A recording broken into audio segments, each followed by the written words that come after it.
नमस्कार दोस्तों। Success study Baloda YouTube channel में आपका स्वागत है। बौद्धिक क्षमता एवं मानसिक अभिरुचि के अंतर्गत आज हम कोडिंग और डिकोडिंग से संबंधित प्रश्नों को हल करना सीखेंगे। बौद्धिक क्षमता एवं मानसिक अभिरुचि को मानसिक योग्यता, तर्क शक्ति परीक्षण, बुद्धिमत्ता परीक्षण, मेंटल एबिलिटी और रीजनिंग नाम से भी जाना जाता है। विभिन्न परीक्षाओं में ये नाम विभिन्न प्रकार के होते हैं। तो आइए शुरू करते हैं हम आज का वीडियो। एक निश्चित कोड में A L M I R A H को B N P M W G O के रूप में लिखा जाता है। तो किसे, है ना, अब यहां पर क्वेश्चन मार्क है, किसे D N R W U A के रूप में लिखा जाएगा। ठीक है, ऐसे प्रश्नों को हल करने के लिए सबसे पहले जो शब्द आपको दिए गए हैं इनमें क्या संबंध है वो हमें देखना होगा। ठीक है, उसके पश्चात अन्य जो शब्द दिया हुआ है उसमें उस कंसेप्ट को, उस लॉजिक को हम अप्लाई करेंगे। जो हमारे अल्फाबेट होते हैं उसके जो सीक्वेंस होता है वो आपको याद होना चाहिए ऐसे प्रश्नों को हल करने के लिए। कैसे, देखिए, A B C D E F G, इस प्रकार से आप देखते हैं कि हमारा जो अल्फाबेट होते हैं वे एक्स वाई जेड तक होते हैं। तो इनका सीक्वेंस यानी इनका क्रम क्या है वो हमें याद होना चाहिए। ए का ए हो जाएगा, बी 2 3 4 5 6, इस प्रकार से 24 25 और 26। ठीक है, ये से क्रम याद होने पर इस टाइप के प्रश्नों को आसानी से हल किया जा सकता है। तो देखिए, हम दे रहे हैं ए और बी, यानी ए और हम बी की बात करें तो ए का नंबर 1 है, बी का नंबर क्या है, 2 है। यानी हमने एक में एक जोड़ा, कितना आया, 2। अब 2 आया मतलब बी। ठीक है, तो हमने क्या किया, एक जोड़ा। इसी प्रकार से एल है ना, एल और एन में क्या संबंध है, देखिए, एल का नंबर होता है 12, ठीक है, और एन का होता है 14, यानी 12 में 2 जोड़ा तो 14 आया, और 14वें नंबर का जो लेटर हमारा है वो एन है। इसी प्रकार से देखते हैं कि एम और पी में संबंध क्या है, इसमें हमने 3 जोड़ा, क्योंकि एम का नंबर है 13, 13 में 3 जोड़ा 16 आ गया, और पी का नंबर क्या हो जाएगा, 16 हो जाएगा। ठीक है, इसी प्रकार से आई का नंबर है 9, और 9 में हमने जोड़ा 4 तो आगे 13, अभी देखा हमने एम का 13 था। इसी प्रकार आगे बढ़ते हैं तो आर का जो नंबर आ रहा है वह 18 है, 18 हमने 5 जोड़ा तो 23 आ गया। ठीक है, और हम देखा कि यहाँ पर 23 नंबर पर डब्ल्यू लिखा हुआ है। अब ए का 1 नंबर है और जी का है 7, यानी इसमें हमने 6 जोड़ा। इसी प्रकार से एच में हमने 7 जोड़ा तो वो आ गया। यानी हम देख रहे हैं कि जो ऊपर लेटर लिखा हुआ है उसमें इतने जोड़ने पर अगला जो लेटर आ रहा है वो नीचे लिखा हुआ है। ठीक है, अब यहां पर चूंकि आंसर पहले दिया हुआ है, यानी किसे इस रूप में लिखा जाएगा, इसका अर्थ क्या हुआ, जब नीचे से हम ऊपर जाते हैं तो यहाँ पर क्या होगा, माइनस होगा। यानी डी का नंबर क्या है, हम देख रहे हैं 4 है। अब 4 में से 1 माइनस करेंगे, कितना आएगा, 3, यानी तीसरे नंबर पर क्या है, सी है, 3 आ जाएगा सी। ठीक है, फिर देख रहे हैं एन। अब देखिए, यहाँ एल और एन का संबंध दिया हुआ है, इसलिए में ज्यादा दिमाग नहीं लगाना है और यहाँ पर एल लिख देना है, तो इसका उल्टा क्रम वही आ जाएगा, है ना, इसमें -2 कर देंगे, इसमें -1 कर देंगे।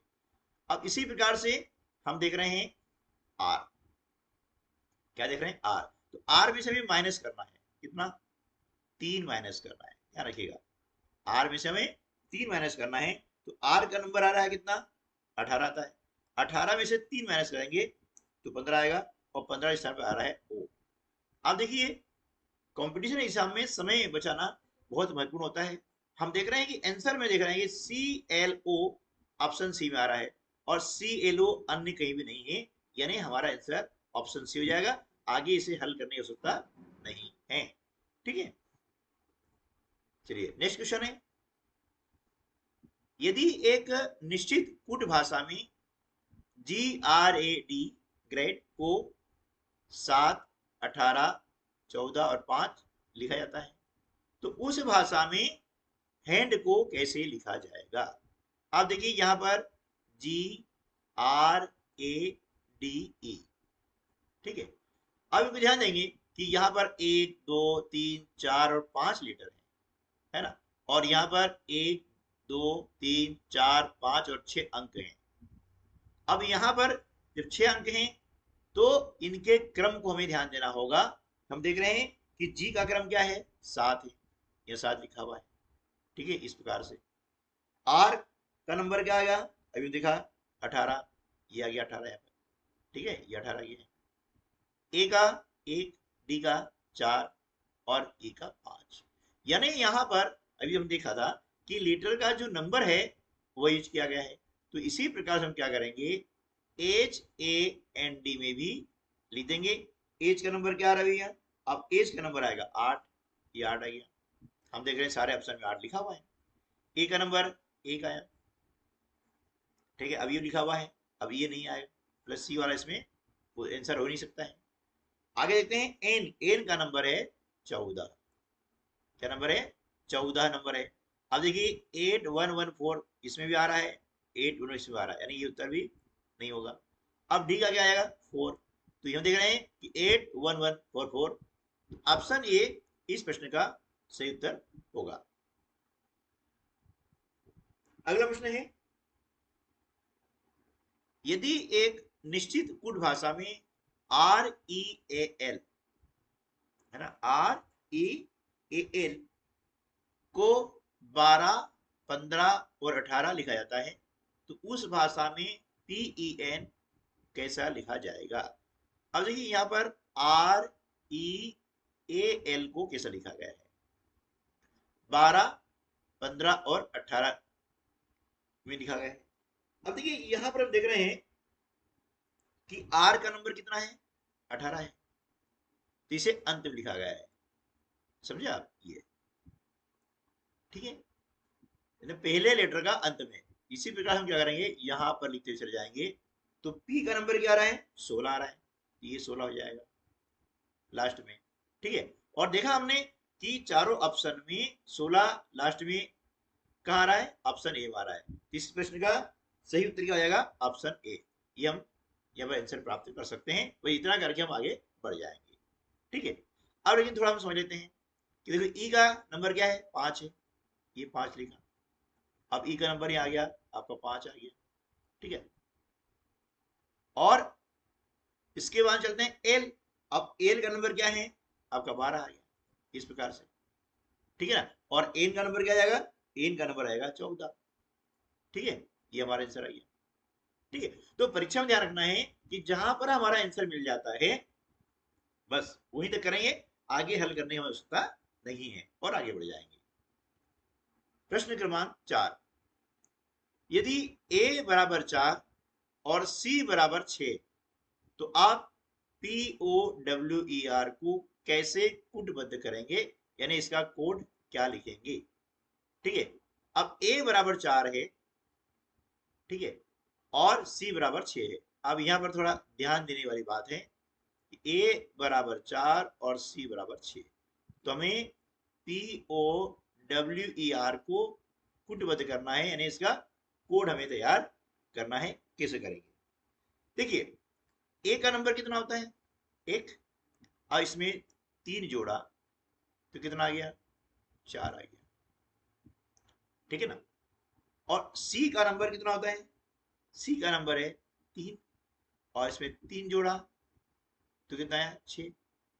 कहने मतलब क्या हुआ कि इन लेटर के जो नंबर हैं उन नंबर्स में 3 3 जुड़ रहा है, बात समझे ना, कितना जुड़ रहा है, 3 3 जुड़ रहा है। तो अब हमें क्या करना है, ये देखना है कि पी का नंबर क्या है, पी का नंबर है 16, तो अब 16 में 3 जोड़ेंगे कितना आ जाएगा, 19 आ जाएगा, यानी यहाँ पर 19 आ गया, ठीक है। ओ का नंबर कितना है, 15, 15 में 3 जोड़ दिए 18। डब्ल्यू का नंबर कितना है, 23 है, 23 में हम 3 जोड़ देंगे कितना आएगा, 26। ई का नंबर 5 है, 5 में 3 जोड़ दीजिए, 8 आ गया। आर का नंबर है 18, 3 जोड़ दिए 21। अब देखिए कि यहाँ पर किस ऑप्शन में हमें हमारा उत्तर मिल रहा है। देखिए 19, 18, 26, 821, यानी ऑप्शन ए जो है इस प्रश्न का सही उत्तर होगा। अगला प्रश्न है, यदि a बराबर 2, c बराबर 4, तो p a r t i c l e बराबर क्या होगा। तो ये नंबर है, तो सीधी सी बात है कि यहां पर a का नंबर 2 है, c का नंबर 4 दिया हुआ है, यानी a का नंबर 1 होता है, इसमें 1 जोड़ा तो 2 आया। c का नंबर 3 रहता है, इसमें 1 जोड़ा तो 4 आया। कहने का अर्थ ये है कि यहाँ पर जो लेटर लिखा हुआ है उसके नंबर में हमको 1 जोड़ना है। ठीक है, तो p का नंबर कितना आ रहा है 16, ये कितना आ जाएगा 17।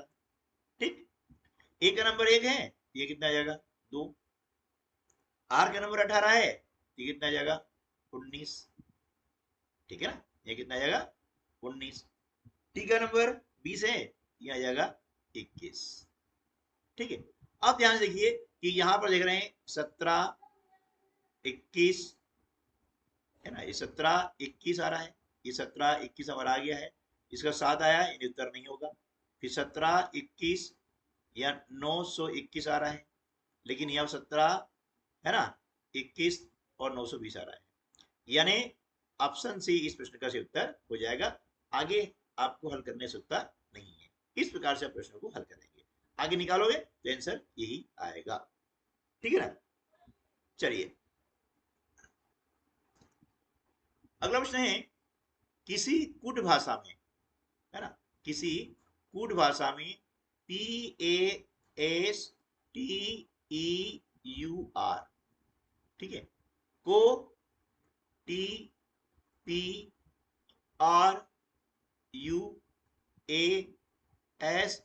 लिखा जाता है, तो उसी कूट भाषा में SEVENTY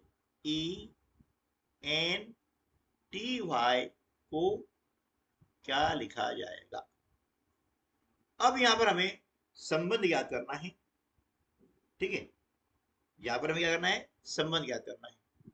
तो ऊपर के जो लेटर्स हैं उनको ध्यान से देखेंगे तो आपको समझ में आएगा। ये देखो पी, यहाँ पी लिखा हुआ है, यानी ए छोड़ करके। तो इसी प्रकार से हम क्या करेंगे कि यहां पर हम देख रहे हैं कि ये एस लिखा हुआ है, एस कहां पर आ जाएगा, सेकंड स्थान पर आ जाएगा ये। ठीक है, अब ए कहां पर लिखा है, नीचे 2 लेटर छोड़ करके लिखा हुआ है ना। देखिए ए 2 लेटर छोड़ के लिखा हुआ है, तो यहाँ जो सेकंड नंबर का है ना, ई 2 लेटर छोड़ेंगे, एक और एक, और ई यहां पर आ जाएगा। ठीक, ई यहां पर आ जाएगा। और इसी प्रकार से एस कंटिन्यू आ रहा है, तो ई के बाद में क्या आया, वी है ना, ये कंटिन्यू आपका वी आ गया है, ये आ गया वी। फिर ई, ये भी कंटिन्यू आ रहा है, तो वी के बाद में ई आया है, ये भी कंटिन्यू आ जाएगा। ठीक है, अब आगे चलते हैं। तो ये तीसरे नंबर पर 3 लेटर छोड़ के चौथे नंबर जो है टी, ये पहले आया है, तो 3 छोड़ देंगे, 1 2 3, और ये ई यहाँ पहले आ जाएगा। ठीक है, अब आगे चलते हैं। यू आर, इसका उल्टा क्या है ना, आर पहले आया है, यू बाद में आया है। अब जो लेटर हमारे बचे हुए हैं, कौन से लेटर बचे हुए हैं, टी और वाई, इनको हम पलटी मार देंगे, यानी ये वाई यहाँ आ जाएगा और टी यहाँ पर जाएगा। ठीक है, तो अगला प्रश्न है, एक निश्चित कोड भाषा में BRIGST है ना, BRIGHT को JS है ना, CSGF के रूप में लिखा जाता है, तो JOINED को उस कोड भाषा में कैसे लिखा जाएगा। ठीक है, तो देखिए हम यहाँ पर ये जो लेटर्स हैं इनमें संबंध याद करते हैं। तो हम देखेंगे कि बी का नंबर क्या है, 2 है, और जे का नंबर 10 है। यानी इसमें हमने क्या किया, 8 जोड़ा, है ना। तो 10वें नंबर पर क्या आ गया, जे आ गया। इसी प्रकार से हम देखते हैं कि आर जो है वो 18 नंबर पर है ना। तो इसमें हमने 1 जोड़ा तो एस आया। इसी प्रकार से आई का नंबर क्या आ रहा है, 9, ठीक है। और सी, इनमें संबंध क्या है, यानी आई के नंबर में से हमने 6 घटाया, है ना। 6 घटाएंगे तो 3 आएगा, और तीसरे स्थान पर आता है सी। इसी प्रकार से जी, जी का नंबर कितना है, 7 है, और एस का 19 है, यानी इसमें हमने 12 जोड़ा, ठीक है। तो ऐसा है। एच की हम बात करें, एच का नंबर है 8, इसमें से हमने 1 माइनस किया तो 7वें नंबर आ गया आपका जी। टी का नंबर है 20, और इसमें से हमने 14 माइनस किया तो क्या आ गया, एफ, ठीक है। अब इसी पैटर्न को यहां पर लागू करते हैं। देखिए, अब जे का नंबर कितना है, जे का नंबर है 10, इसमें से हमने क्या करेंगे, 8 जोड़ देंगे, कितना आ जाएगा, 18, यानी यहाँ कितना आ जाएगा, आर आना चाहिए, ठीक है। तो हम देख रहे हैं कि किसी भी ऑप्शन में पहला लेटर आर नहीं है। इसका मतलब क्या हुआ कि यहां पर आंसर क्या आ जाएगा, none of the given option, यानी जो ऑप्शन आपको दिए गए हैं उनमें से कोई भी नहीं है, यानी विकल्प डी इस प्रश्न का उत्तर होगा। ठीक है दोस्तों, आपको वीडियो कैसा लगा है कमेंट्स बॉक्स में जरूर लिखिएगा। वीडियो अच्छा लगा है तो लाइक कर दिएगा। आज की वीडियो में बस इतना ही, मिलते हैं अगले वीडियो में, तब तक के लिए नमस्कार, जय हिंद।